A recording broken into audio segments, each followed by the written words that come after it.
were all La Mama Playhouse, La Mama Playhouse. The second one we went to on Sunset Boulevard was so big that it was not La Mama Playhouse. La Mama Playhouse was a tiny little 99er that we had in East Hollywood.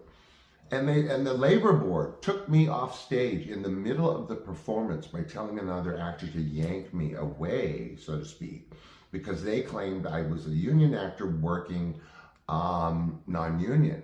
And Danny and Jackie Lynn Colton had to argue with them that since we were not charging, this was more of a showcase than it was a production. And we didn't pass any hats, there was nothing. Nobody got nothing, not even gas money. So they proved their point, and labor board had to walk away. I had to make it back on stage somehow legitimately. I knew that as a stage actor. So I splashed water on my little khaki pants and came back on stage as if I had left to throw up as the character, being so nervous, because it was a hijacking. So that flew. I didn't have lines during that part, so it was like, like theater heaven.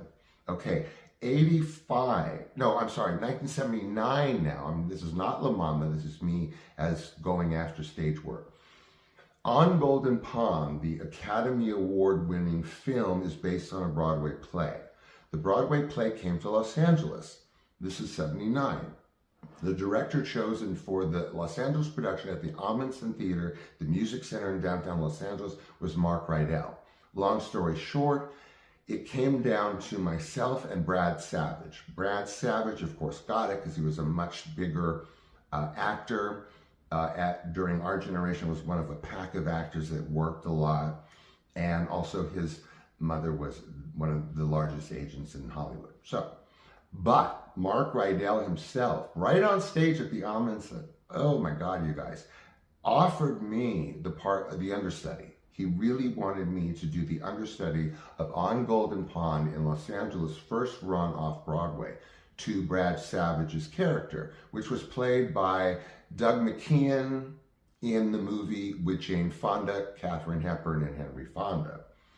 And that brain of mine went so haywire wanting to do it even as an understudy, but I was influenced both from the outside and within my brain that I wanted a guaranteed one performance, which is, is kind of a rider that is out there that is not demanded, especially nowadays, where you get one matinee. The whole run, you're guaranteed at least one matinee. It's not if the character goes sick. Well, Mark Rydell couldn't guarantee that because Brad was very